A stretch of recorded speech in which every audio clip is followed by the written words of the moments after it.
What is a sport? Sports are defined as an activity involving physical excursion and skill, which an individual or team competes against another or others for entertainment.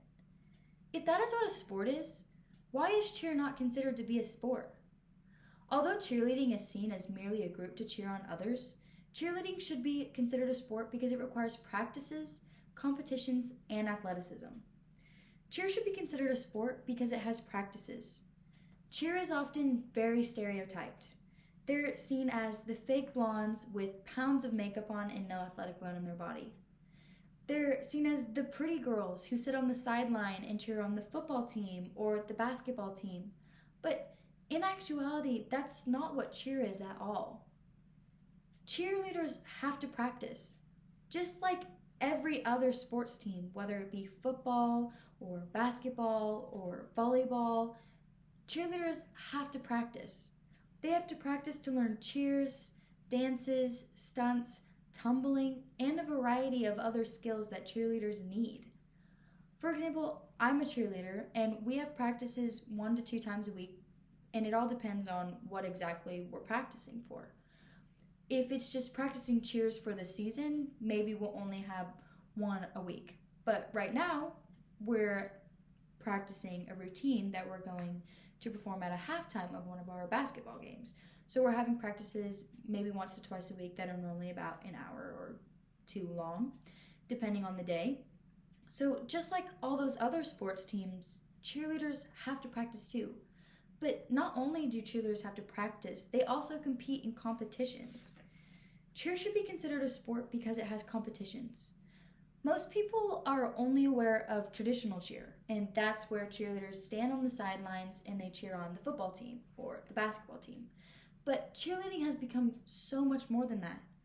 There are now competitive cheer teams that travel all over the place to compete. And they can compete at the regional level, at the state level, at the national level. And at these competitions, they perform routines. Routines are normally 2.5 minutes long. They're choreographed to music, and they involve a variety of different cheers, dances, stunts, and tumbling. Competitive cheer is growing, and as it's growing, traditional cheer is waning.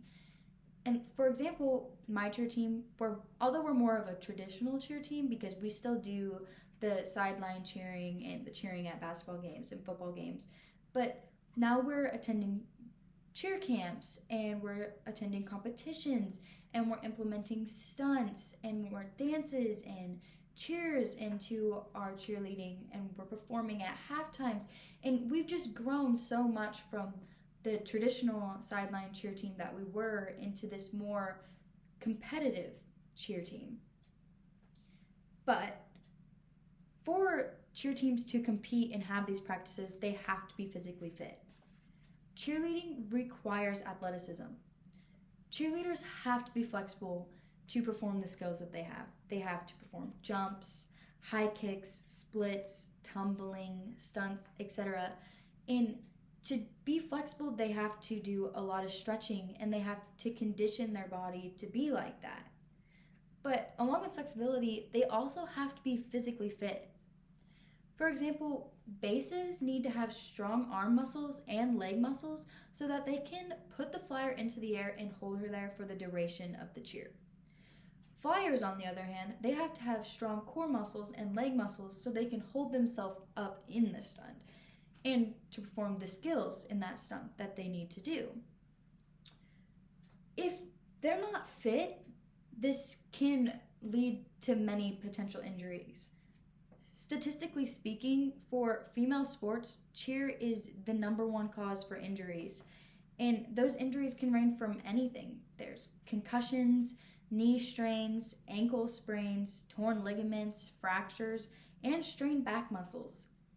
Last year, right before our state competition, I sprained my ankle because I fell out of a stunt, and I sprained it in a way that was very, very uncommon.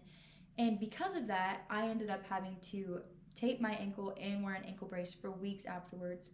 I even performed on my sprained ankle, which made it worse. But I can tell you firsthand that cheer injuries really, really do suck. But there's a way to avoid those. And to avoid injury, cheerleaders have to condition themselves.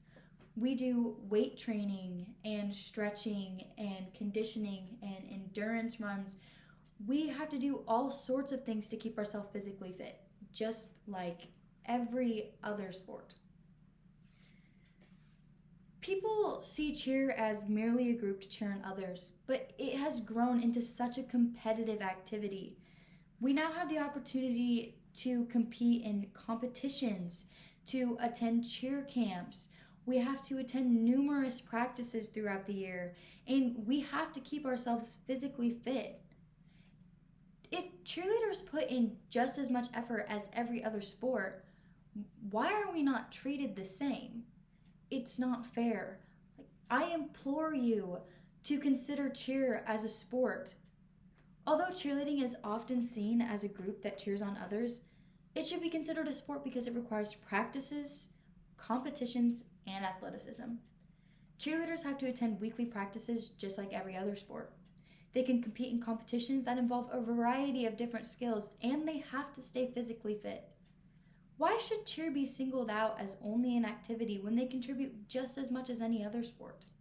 It's unjust and unfair. Cheerleading should be considered a sport and be treated like one.